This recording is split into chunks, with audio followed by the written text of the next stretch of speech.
여러분 오늘도 인생대학을 찾아주셔서 감사합니다. 오늘 들려드릴 이야기는 우리 주변에서 일어날 법하지만 막상 내일이 되면 심장이 멎을 것만 같은 충격적인 실화입니다. 자, 여러분께 묻겠습니다. 만약 여러분이 애지중지 키운 금쪽 같은 손주가 알고 보니 내 핏줄이 하나도 섞이지 않은 남의 자식이라면 여러분은 어떻게 하시겠습니까? 상상조차 하기 싫은 일이죠. 그런데 이 기가 막힌 일이 실제로 일어났습니다. 그것도 아주 뻔뻔한 며느리의 적반하장과 함께 말입니다.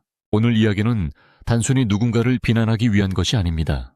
우리가 믿고 의지하는 가족이라는 울타리가 얼마나 쉽게 무너질 수 있는지, 그리고 그 속에서 인간의 이기심이 어디까지 갈 수 있는지에 대한 뼈아픈 기록입니다.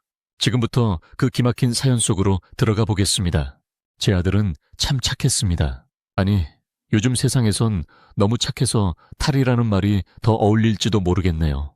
공부를 특출나게 잘하진 않았지만 성실하게 직장 생활하며 부모 속 한 번 썩인 적 없는 듬직한 외아들이었습니다.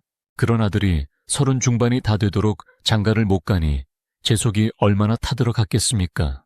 그러던 어느 날 아들이 드디어 여자친구를 데려왔습니다. 며느리가 될 그 아이는 얼굴도 곱고 싹싹해서 제 마음에 쏙 들었습니다. 조금 기가 세 보이긴 했지만 우리 아들처럼 순한 사람에겐 저런 야무진 짝이 어울리겠거니 싶었죠. 그렇게 서둘러 결혼식을 올리고 1년 만에 기다리던 손주가 태어났습니다. 아이를 처음 품에 안았을 때 그 뭉클함, 여러분도 기억하시죠? 쭈글쭈글한 손가락 발가락을 보며 세상을 다 얻은 기분이었습니다. 어쩜 이렇게 예쁠까? 우리 가문의 보배다 보배. 저는 며느리가 몸조리하는 동안 지극정성으로 뒷바라지를 했습니다. 미역국은 기본이고 몸에 좋다는 보약의 과일까지 발이 부르트도록 나르며 뒷바라지했죠. 손주 녀석이 커가면서 저는 제 노후 자금까지 쪼개서 아이 옷을 사고 유기농 간식을 챙겼습니다. 아들이 벌어오는 돈으로는 부족할까봐 제 쌈짓돈까지 털어 며느리 손에 쥐어주곤 했죠. 아이 키우는데 돈 많이 든다. 우리 예쁜 손주 맛있는 거 사주고 너도 예쁜 옷 사 입어라. 그때만 해도 며느리는 어머니 정말 감사합니다. 어머니밖에 없어요. 라며 살갑게 굴었습니다. 저는 그게 진심인 줄로만 알았습니다. 그런데 손주 녀석이 3살, 4살 먹어가면서 주변에서 이상한 소리가 들리기 시작했습니다. 아이고, 손주가 할머니랑 아빠를 하나도 안 닮았네. 요즘은 엄마 닮는 게 유행이라지만 어쩜 이렇게 분위기가 달라? 처음에는 그냥 웃어 넘겼습니다. 요즘 애들은 다 서구적으로 생겼잖아요. 우리 아들이 좀 밋밋하게 생겨서 며느리 예쁜 데만 닮았나 보죠. 라며 너스레를 떨었죠. 하지만 시간이 갈수록 제 마음 한구석에도 묘한 의구심이 피어올랐습니다. 우리 집안은 대대로 쌍꺼풀도 없고 코도 뭉툭한 편인데 손주는 태어날 때부터 쌍꺼풀이 진하고 코가 오뚝했거든요. 무엇보다 아들과는 체형부터가 완전히 달랐습니다. 한번 의심이 시작되니 걷잡을 수 없더군요.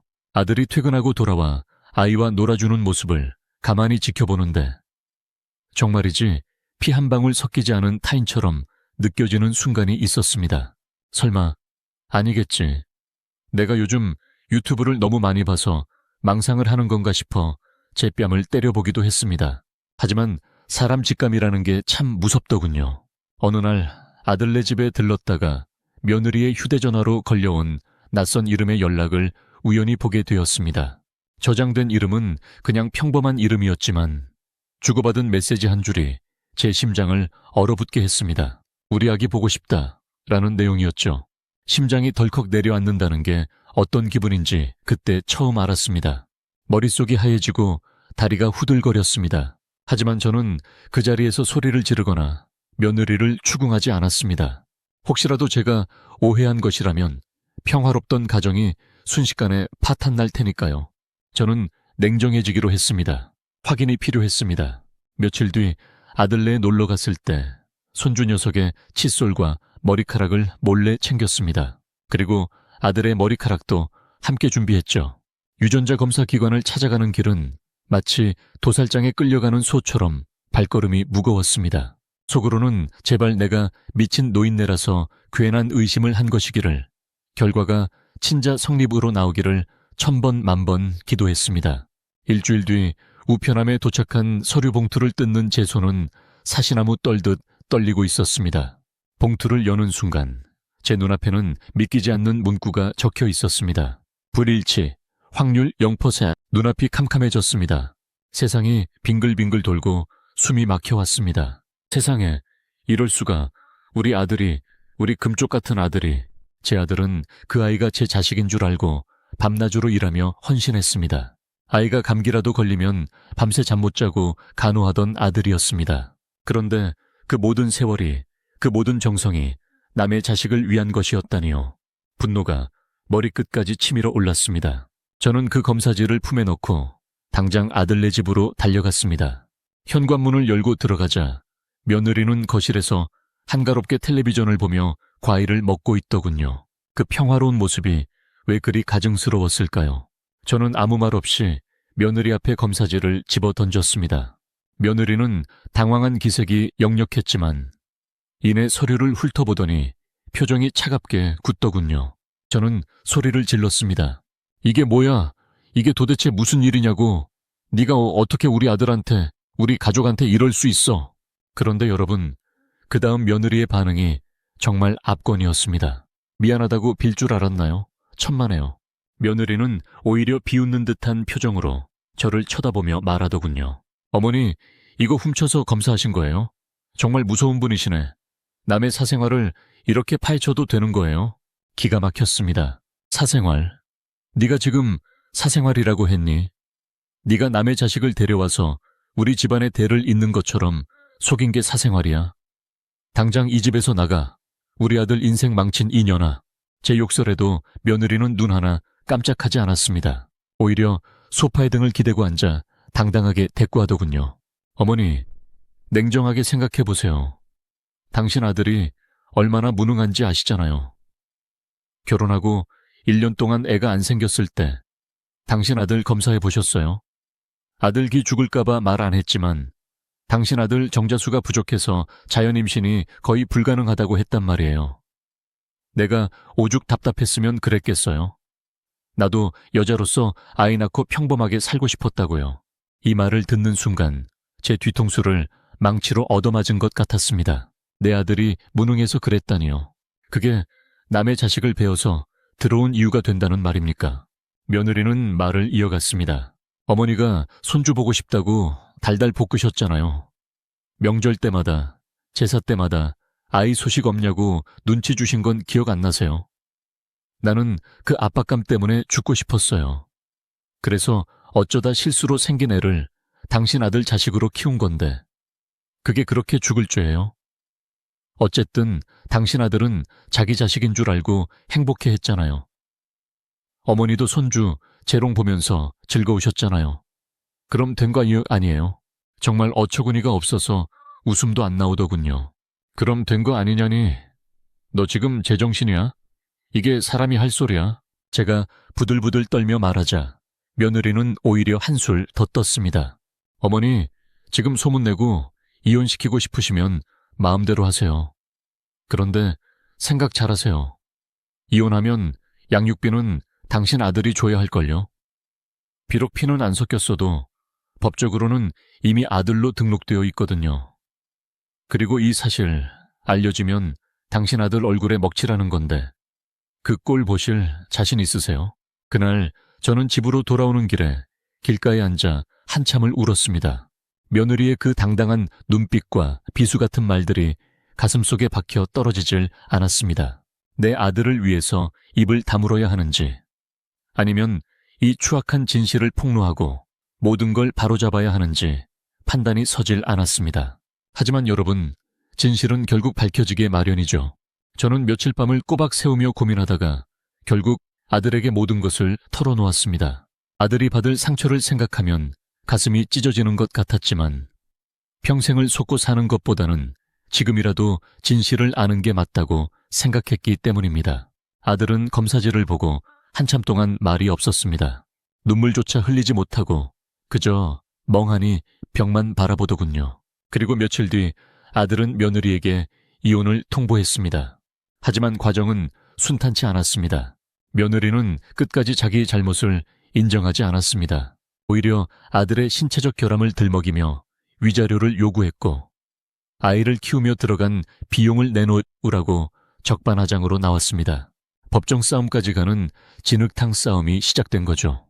며느리는 변호사까지 선임해서 남편의 무능으로 인한 고통 때문에 외도를 한 것이고 아이는 가정을 지키기 위한 선택이었다. 라는 말도 안 되는 주장을 펼쳤습니다. 서울로 치면 한강물을 다 쏟아부어도 씻기지 않을 오욕의 시간이었습니다. 스탈링그라드 전투보다 더 처절한 법정 공방이 이어졌고 그 과정에서 우리 아들은 만신창이가 되었습니다. 하지만 하늘이 도우셨는지 며느리가 아이의 친부와 지속적으로 연락하며 금전적인 지원을 받아온 정황이 포착되었습니다. 결국 며느리의 유책 사유가 명확해졌고 법원은 아들의 손을 들어주었습니다. 혼인 무효 수준의 판결은 아니더라도 이혼과 함께 상당한 액수의 위자료를 받아낼 수 있었습니다. 하지만 돈이 무슨 소용이겠습니까? 이미 상처 입은 아들의 가슴은 무엇으로도 채울 수 없었습니다. 그토록 예뻐하던 아이를 하루아침에 나무로 대해야 하는 그 고통은 겪어보지 않은 사람은 모를 겁니다. 아들은 한동안 집 밖으로 나오지도 못하고 폐인처럼 지냈습니다. 저 역시 내가 그때 손주 타령만 안 했어도 이런 일이 없었을까 하는 자책감에 시달리며 눈물로 밤을 지새웠습니다. 사건이 마무리된 지 이제 1년이 지났습니다. 아들은 다행히 조금씩 기운을 차려 다시 직장 생활을 시작했습니다. 며느리는 그 친부라는 남자에게 갔는지 어쨌는지 알 길 없지만 가끔 들리는 소문에 의하면 그리 행복하지는 않다고 하더군요. 인과응보라는 게 정말 있나 봅니다. 여러분, 오늘 이 긴 이야기를 들려드린 이유는 하나입니다. 우리가 살면서 마주하는 수많은 인연 중 가장 소중한 것이 가족이라지만 때로는 그 가족이라는 이름 뒤에 숨은 추악한 이기심이 우리를 무너뜨리기도 합니다. 하지만 그럴 때일수록 정신을 바짝 차려야 합니다. 내 아들을 지키고 내 인생을 지키기 위해서는 때로 잔인할 만큼 냉정한 결단이 필요하다는 것을 저도 이번 일을 통해 뼈저리게 배웠습니다. 자, 상상해보세요. 만약 제가 그날 의구심을 그냥 덮어두었다면 어땠을까요? 아마 우리 아들은 지금도 남의 자식을 위해 뼈 빠지게 일하며 자신을 기만하는 아내와 가짜 행복을 연기하고 있었을 겁니다. 진실은 아프지만 거짓된 평화보다는 100배, 1000배 낫습니다. 혹시 지금 여러분 주변에도 무언가 석연치 않은 일들이 일어나고 있지는 않나요? 가족이라는 이름으로 모든 것을 덮어주고만 계신 건 아닌가요? 사랑은 조건이 없어야 한다지만 신뢰가 깨진 사랑은 그저 독이 든 성배일 뿐입니다. 특히 우리 시니어 세대들은 자식 일이라면 물불 가리지 않고 희생하는 경향이 있는데 이제는 우리 자신을 지키는 법도 배워야 합니다. 자식이 귀할수록 그 자식이 올바른 길로 갈 수 있게 진실을 마주하게 하는 용기도 부모의 역할이 아닐까 싶습니다. 오늘 이야기가 여러분께 어떤 울림을 주었을지 궁금합니다. 정말 기가 막히고 코가 막히는 사연이었죠. 하지만 이것이 우리가 살아가는 세상의 단면이기도 합니다. 남의 자식인 걸 알면서도 뻔뻔하게 고개를 치켜들던 그 며느리의 모습, 아마 여러분도 치가 떨리셨을 겁니다. 하지만 결국 정의는 승리했고 진실은 밝혀졌습니다. 비록 상처는 남았지만 그 상처 위로 더 단단한 새살이 돋아나길 기도하며 아들과 저는 오늘도 꿋꿋하게 살아가고 있습니다. 긴 이야기 끝까지 들어주셔서 감사합니다. 여러분의 가정에는 이런 말도 안 되는 일이 절대로 일어나지 않기를, 오직 믿음과 사랑만이 가득하기를 진심으로 기원하겠습니다. 인생은 때로 비극 같지만 그 비극을 어떻게 견뎌내느냐에 따라 위대한 서사시가 되기도 합니다. 힘든 일이 있으시다면 혼자 끙끙 앓지 마시고 언제든 이 인생대학에서 함께 나누었으면 좋겠습니다. 구독과 좋아요는 제게 큰 힘이 됩니다. 알림 설정까지 해주시면 다음에 더 흥미롭고 가슴 뭉클한 사연으로 가장 먼저 찾아뵙겠습니다. 오늘 하루도 평안하시고 건강 잘 챙기시기 바랍니다. 지금까지 인생대학이었습니다. 감사합니다. 혹시 여러분 주변에도 이와 비슷한 기막힌 사연이 있다면 댓글로 남겨주세요. 여러분의 이야기가 누군가에게는 큰 위로와 용기가 될 수 있습니다. 세상에 완벽한 가족은 없지만 진실한 가족은 반드시 있습니다. 그 진실한 인연을 소중히 여기는 하루 되시길 바랍니다. 다음 영상에서 뵙겠습니다. 안녕히 계세요. 여러분, 다시 한번 강조하지만 가족 간의 대화가 정말 중요합니다. 말하지 않으면 모르는 것들이 너무 많습니다. 며느리가 느꼈을 압박감, 아들이 느꼈을 책임감, 그리고 제가 가졌던 기대감. 이 모든 것들이 솔직한 대화로 풀어졌다면 이런 극단적인 상황까지는 가지 않았을지도 모릅니다. 하지만 이미 벌어진 일에 후회는 없습니다. 다만 앞으로 남은 인생은 더 이상 누구에게도 속지 않고 있는 그대로의 진실만을 사랑하며 살아가려 합니다. 이 긴 이야기가 여러분께 작은 교훈이라도 되었다면 저는 그것으로 족합니다. 남의 일이라고만 생각하지 마시고 한 번쯤 내 주변을 돌아보는 계기가 되셨길 바랍니다. 정말 고맙습니다. 건강하세요. 어처구니 없는 세상이지만 그래도 살만한 이유는 우리 곁에 진심으로 우리를 아껴주는 사람들이 한 명이라도 있기 때문입니다. 여러분 곁에 그런 소중한 분이 계시다면 오늘 꼭 고맙다는 말 한마디 전해보세요. 그 따뜻한 말 한마디가 세상을 바꿉니다. 저는 다음에 더 좋은 이야기로 돌아오겠습니다. 지금까지 경청해 주셔서 진심으로 감사합니다. 오늘 사연을 보시고 여러분은 어떤 생각을 하셨나요? 며느리의 적반하장, 아들의 무너진 가슴, 그리고 손주를 잃은 할머니의 슬픔. 이 모든 감정들이 여러분에게도 전달되었길 바랍니다. 인생은 참 알 수 없습니다. 하지만 우리가 끝까지 놓지 말아야 할 것은 인간으로서의 최소한의 양심과 도리라는 점을 잊지 마세요. 다음 영상에서는 또 다른 시각에서 우리네 인생사를 조명해 보려 합니다. 노후의 고독, 재산 상속 문제, 그리고 자식들과의 갈등까지 시니어 세대가 공감할 수 있는 현실적인 주제들로 가득 준비하겠습니다. 여러분의 인생 선배로서, 때로는 친구로서 따뜻한 위로와 날카로운 조언을 아끼지 않겠습니다. 자, 이제 정말 마무리할 시간이네요. 오늘 들으신 이야기가 너무 충격적이라 밤잠 설치시는 건 아닌지 걱정됩니다. 하지만 기억하세요. 어둠이 깊을수록 새벽은 멀지 않았다는 것을요. 상처받은 모든 분의 마음속에 평화가 깃들길 바랍니다. 긴 시간 함께해 주셔서 정말 감사합니다. 다음 시간에 뵙겠습니다. 이 이야기가 유익하셨다면 주변 친구분들이나 지인분들께도 공유해 주세요. 함께 나누면 슬픔은 반이 되고 지혜는 배가 됩니다. 여러분의 응원이 저에게는 가장 큰 보람입니다. 다시 한번 감사 인사드리며 오늘 내레이션을 마칩니다. 평안한 밤 되세요. 참, 마지막으로 여러분께 드리고 싶은 말씀이 있습니다. 어떤 시련이 와도 스스로를 자책하지 마세요. 당신의 잘못이 아닙니다. 세상에는 우리가 통제할 수 없는 일들이 너무나 많습니다. 그저 묵묵히 내 길을 가다 보면 언젠가 폭풍우는 지나가고 무지개가 뜰 날이 올 겁니다. 우리 아들도 저도 그렇게 믿고 살아가고 있습니다. 여러분도 힘내세요. 응원합니다. 오늘 들려드린 남의 자식을 데려온 며느리 사연 어떠셨나요?